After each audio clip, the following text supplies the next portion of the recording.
Bonjour tout le monde. Alors cette fois-ci, on se retrouve pour une vidéo de tactique. Cette fois-ci, ce sera une vidéo de maths en deux coups. J'avais fait précédemment une vidéo où je montrais comment résoudre des maths en un.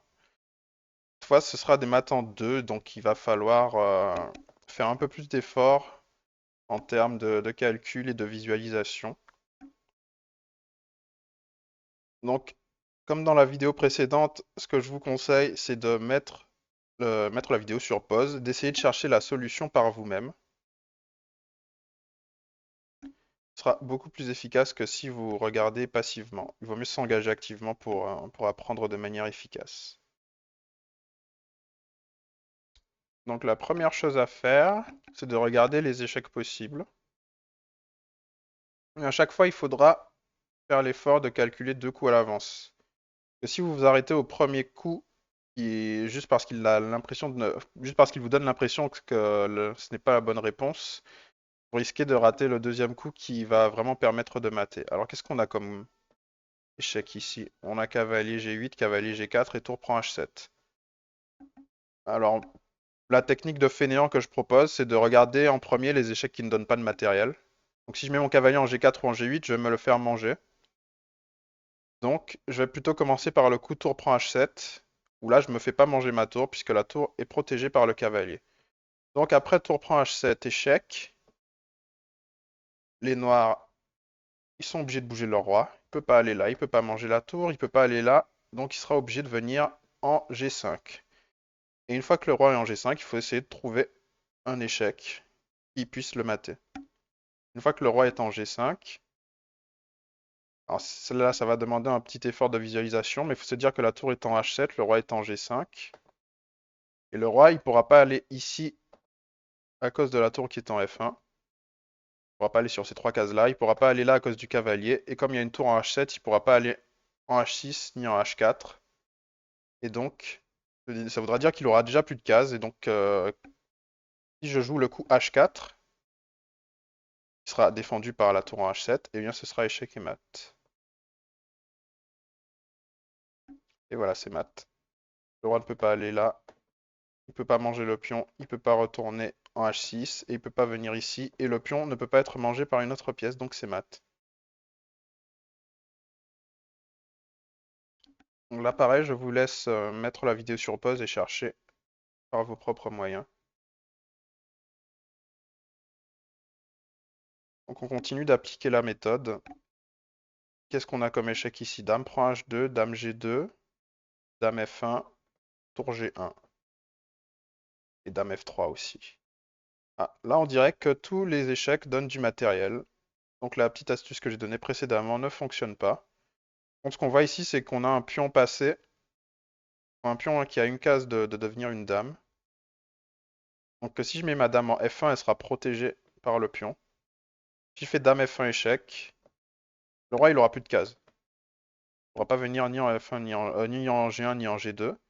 Donc les blancs seront obligés de faire tour prend F1. Et à ce moment-là, moi je reprends et je fais une nouvelle dame. Et le roi sera toujours bloqué. Et voilà, c'est mat. Il ne peut pas aller sur ces cases-là.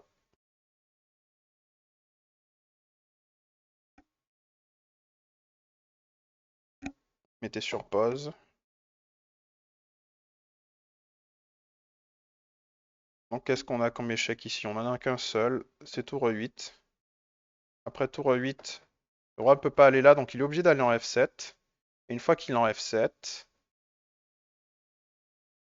vu qu'on a une tour en E8, bon, il pourra faire roi prend E8 parce que la tour n'est pas protégée, mais il ne pourra pas aller sur les cases qui sont ici. Donc E6 et G6 sont contrôlés par le pion, par le pion F5. Les cases qui sont là, contrôlées par le fou qui est en B4. Et les cases ici sont occupées par des pions noirs. Donc si je fais le coup tour F8, là le roi n'aura plus de cases. Il ne peut pas venir ici, il ne peut pas venir là. Et toutes les cases sont prises. Donc c'est mat. Encore une fois, je vous laisse mettre sur pause.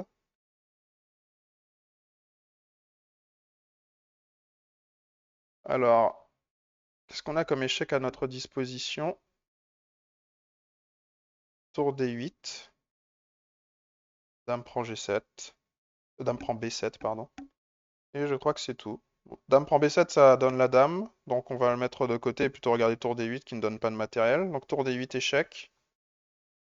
Le roi, où est-ce qu'il peut aller? Il peut pas aller sur ces deux cases-là, mais il peut aller sur celle-ci. Donc il faut regarder ce qui se passe dans les deux cas. Donc sur tour D8, roi A7, le roi il a déjà plus de cases où aller, puisque toutes les cases ici seront prises. Donc si je mets ma dame en B6, il y aura échec, et elle sera protégée par le pion. Donc ce sera bien mat. Maintenant s'il vient en C7, on a dit tour D8, roi C7, là le roi il attaque la tour, donc pour mater il faut qu'il puisse pas manger la tour. Pareil, je joue dame B6 et en fait, je vais protéger ma tour. Il pourra pas faire roi prend tour parce qu'il sera toujours en échec et toutes les cases seront prises. Bon, ok. Il a joué roi A7. Mais si je vous montre l'autre exemple, roi C7, c'est la même chose. Il n'y a plus de cases pour le roi.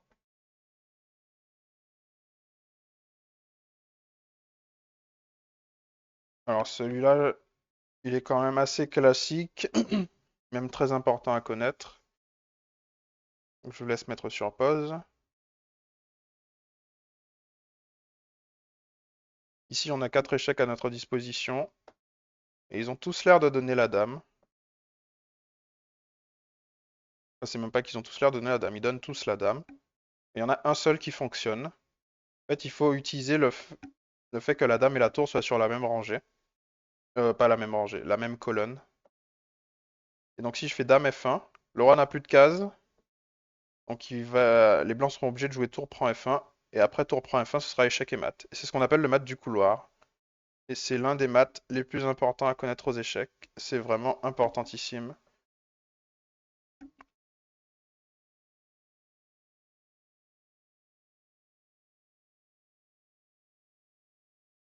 J'espère que vous avez mis sur pause.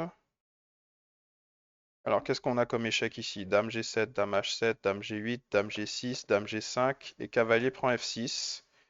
Bon, alors tous ces échecs-là perdent la dame, donc on va pas les regarder en premier. On va plutôt regarder cavalier prend F6.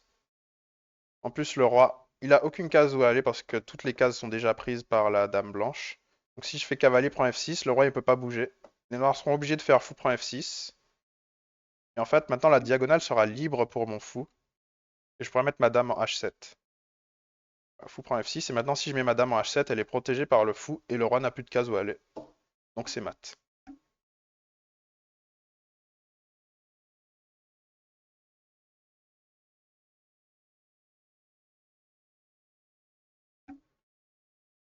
Alors ici, qu'est-ce qu'on a comme échec?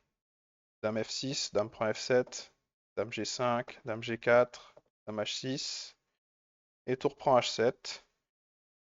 Bon, on va éliminer tout cela parce qu'il donne du matériel.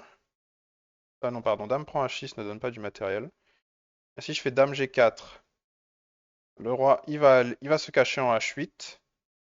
Et après, il faudra trouver un échec qui puisse mater au coup d'après.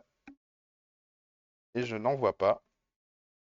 Il y aurait quoi comme échec? Après dame G4 roi H8, il y aurait dame prend G8, ça marche pas. Dame G7, ça ne marche pas. Et tour prend H7, ça marche pas parce que j'aurais juste roi prend H7. En revanche, si je fais dame G6, dame H6, le roi ne peut pas aller en G6 ni en F6. Il peut pas aller là à cause du pion, ni là à cause de la tour. Et il peut pas aller là parce que la dame contrôle la case F8. Donc il sera obligé de jouer roi H8. Et après roi H8, je pourrais faire dame prend H7 et ce sera mat. Voilà. Ici, la dame prend toutes les cases du roi, elle est protégée par la tour, donc c'est mat.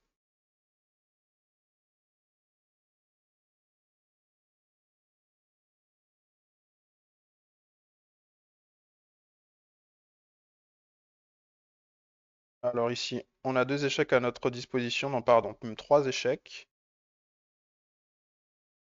Ce sont ces trois-là.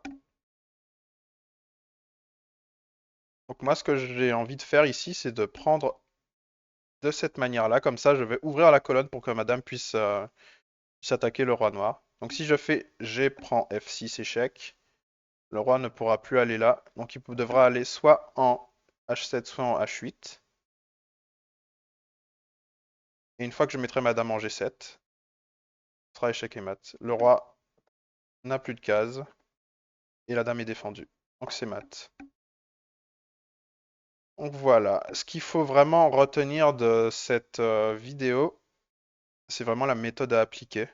C'est-à-dire que les premiers coups que vous devez regarder, ce sont des échecs. Et lorsque je donne des cours, souvent, mes élèves ont du mal à trouver des solutions quand ils commencent par regarder autre chose que des échecs. Donc, ce qu'il faut vraiment retenir, c'est que les échecs, c'est ce qu'on appelle des coups forcés. Si vous faites échec, votre adversaire ne peut pas ignorer votre coup. Il est obligé de réagir en conséquence. Et comme il est obligé de réagir, vous pouvez anticiper sa réaction.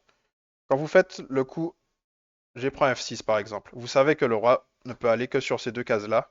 Et donc, avant de prendre le cavalier, vous pouvez anticiper ce qui se passe une fois, une fois que le roi sera en H7 ou en H8. Donc voilà. Je referai d'autres vidéos de tactique où j'expliquerai et j'appliquerai la méthode.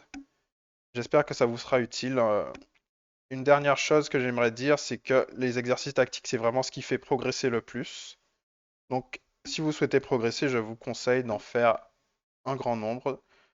C'est bien de faire des parties, mais c'est tout aussi important de faire des exos. Donc voilà, si vous voulez progresser, faites de la tactique encore et encore et encore. Voilà, je vais m'arrêter sur ça pour aujourd'hui. Donc je vous souhaite une bonne journée et à bientôt.